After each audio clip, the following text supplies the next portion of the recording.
وَإِذْ يَعِدُكُمُ اللَّهُ، اور جب وعدہ کر رہا تھا تم سے اللہ، احدى الطائفتین، دو گروہ میں سے ایک کا، انہا کہ یقیناً وہ لکم تمہارے لیے ہے، وتودون اور تم چاہتے تھے، انہا کہ بے شک،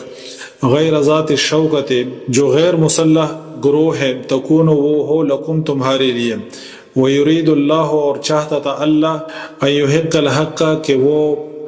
حق کو ثابت کر دے، بکلماتہ اپنے حکموں کے ساتھ، وَيَقْطَعَ اور وہ کاٹ دے، دابر الکافرین جڑ کافروں کی۔ اللہ تعالیٰ فرماتے ہیں کہ اس وقت کو یاد کرو جب اللہ تعالیٰ نے تم سے ان دو گروہوں میں سے ایک کا وعدہ کیا کہ وہ تمہارے ہاتھ لگے گا، اور یہ جو خوشخبری تھی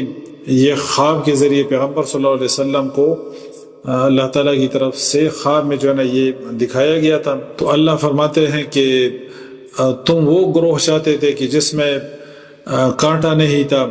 جو غیر مسلح گروہ تھا، یعنی ابو سفیان کا جو قافلہ تھا، تم اس کے خواہش مند تھے، لیکن اللہ یہ چاہتا تھا کہ آج حق اور باطل کو جو ہے نا واضح کر دے کہ حق کیا چیز ہے اور باطل کیا چیز ہے، اور آج اللہ تعالیٰ حق کو ثابت کر دے۔ وَيُرِيدُ اللَّهُ أَن يُحِقَّ الْحَقَّ بِكَلِمَاتِهِ وَيَقْطَعَ دَابِرَ الْكَافِرِينَ۔